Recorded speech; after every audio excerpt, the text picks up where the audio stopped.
लिंग प्रतिष्ठा के महत्व का वर्णन। ऋषि बोले, हे महामते सूत जी, आपसे हमने मूर्खों को भी मोक्ष प्रदान करने वाली जीवित श्राद्ध की विधि को सुना। हे सुब्रत रोमहर्षण जी, अब कृपा करके इंद्र, रुद्र, आदित्य, वसु आदि की प्रतिष्ठा किस प्रकार की होती है तथा शंभु की लिंग की प्रतिष्ठा को हमें बतलाइए।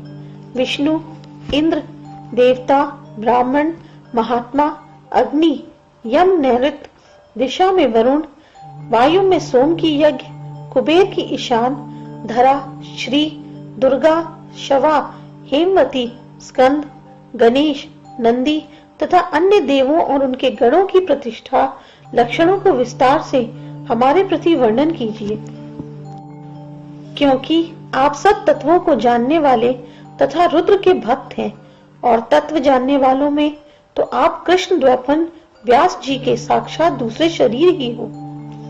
सुमंतु, जैमिनी, पैल और बड़े बड़े ऋषि गुरु भक्ति में जिस प्रकार नामी हुए वैसे ही रोमहर्षण भी हुए। व्यास जी की विपुल गाथा को भागीरथी के तट पर प्रकट करने वाले अकेले अथवा सबके साथ व्यास जी के अभिन्न शिष्य हो। भूतल पर व्यास के शिष्यों में तुम वैशंपायन के शिष्य हो, इसलिए हमारे लिए संपूर्ण वृतांत कहिए। ऐसा कहकर सबके चुप हो जाने पर मुनियों के सामने तथा सूत जी के सामने एक महा आश्चर्य उत्पन्न हुआ। आकाश में साक्षात सरस्वती प्रकट हुई और वाणी हुई कि मुनियों का प्रश्न बहुत है, यानी पर्याप्त है। यह सब लोग लिंग में प्रतिष्ठित हैं, इसलिए सबको त्याग कर लिंग की पूजा करनी चाहिए।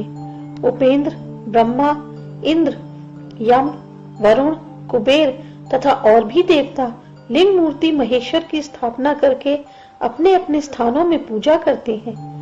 ब्रह्मा, हर, विष्णु, देवी, लक्ष्मी, धृति, स्मृति, प्रज्ञा, धरा, दुर्गा, शची, रुद्र, वसु, स्कंद, शाक, विशाख, नैगमेश, लोकपाल, ग्रह, नंदी से आदि लेकर सब गण, गणपति, पितर, मुनि, कुबेर आदि साख्य, अश्विनी कुमार, विश्वदेवा, साध्य, पशु, पक्षी, मृग, ब्रह्मा से लेकर स्थावर तक सब लिंग में प्रतिष्ठित हैं।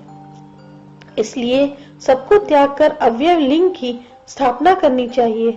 मंत्र से स्थापित लिंग में पूजा करके सबकी पूजा हो जाती है।